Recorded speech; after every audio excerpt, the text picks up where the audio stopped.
Good morning everyone. आज हम सब इस सत्र में पूर्णांकों के दैनिक जीवन में होने वाले प्रयोग पर चर्चा करेंगे। पिछले सत्र में हमने तालाब गणित के माध्यम से प्राकृतिक संख्याओं एवं पूर्ण संख्याओं के बारे में जाना।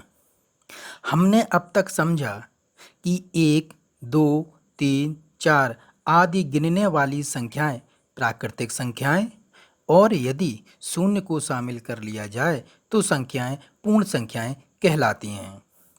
अब क्या होगा यदि हम छोटी संख्या से बड़ी संख्या घटाएं? पूर्ण संख्याओं का प्रयोग उन स्थिति में नहीं किया जा सकता जहां अंतर शून्य से कम है। अतः अब हमें ऐसी संख्याओं की जरूरत थी जिनका प्रयोग ऐसी स्थिति में किया जा सके। ये संख्याएं अंकीय मान का उसी तरह प्रतिनिधित्व करती हैं जैसे पूर्ण और प्राकृतिक संख्याओं द्वारा किया जाता है। क्योंकि वे शून्य से कम हैं इसलिए उन्हें ऋणात्मक संख्याएं और वो संख्याएं जो शून्य से बड़ी होती हैं धनात्मक संख्याएं कहते हैं। तो आइए अब ऋणात्मक संख्याओं के दैनिक जीवन में प्रयोग होने वाले कुछ उदाहरणों को समझते हैं। पहला उदाहरण तापमान का है। भारत के विभिन्न शहरों के जनवरी माह के तापमान दर्शाए गए हैं।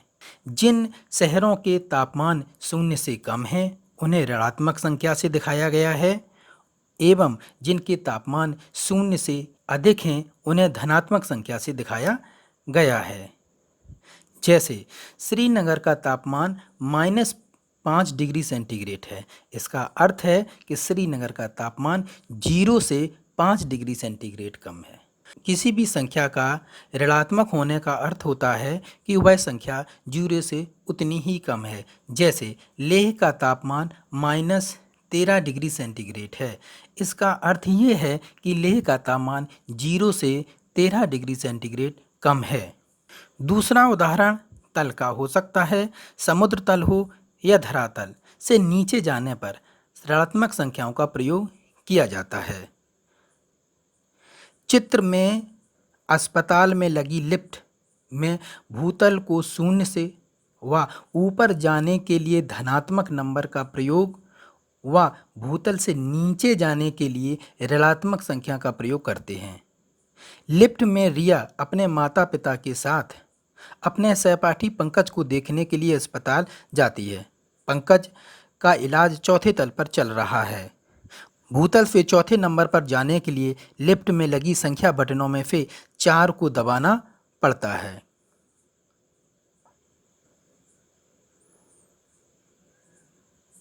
और रिया चौथे तल पर पहुंच जाती है।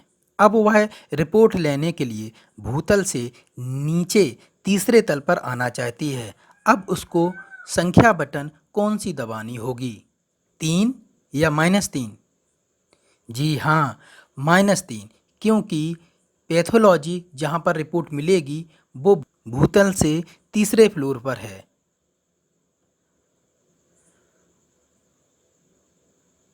अब वह वापस भूतल पर जाना चाहती है तो उसको शून्य बटन दबानी होगी भूतल पर जाने के लिए।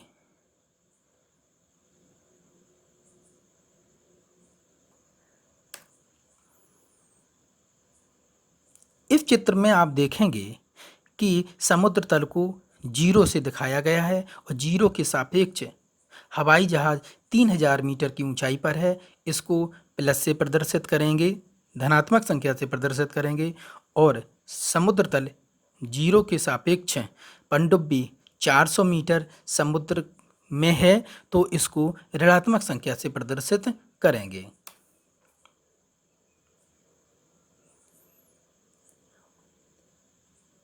ऋणात्मक संख्याओं के दैनिक जीवन में प्रयोग होने वाले उदाहरणों में से तीसरा उदाहरण है उधार लेना या ऋण लेना।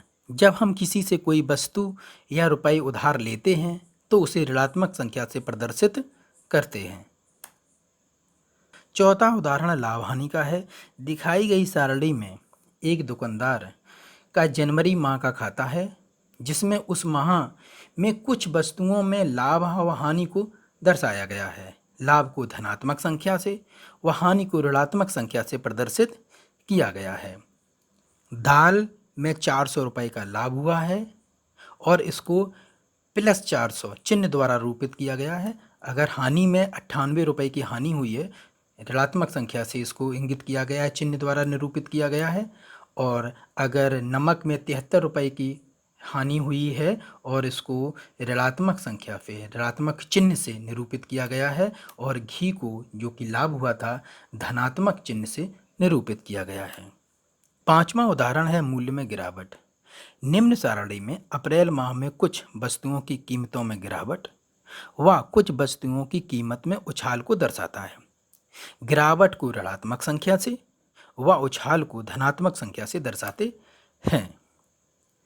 संक्षेप में हम कह सकते हैं कि धनात्मक चिन्ह से प्रदर्शित की जाने वाली कुछ मात्राएं हैं, जैसे चढ़ना हुआ, ऊपर हुआ, ऊंचा, पूर्व या उत्तर। लाभ को भी धनात्मक संख्या से दर्शाएंगे, धनात्मक चिन्ह से दर्शाएंगे। बढ़ोतरी को, आमदनी को और आगे जाने को भी धनात्मक चिन्ह से दर्शाएंगे।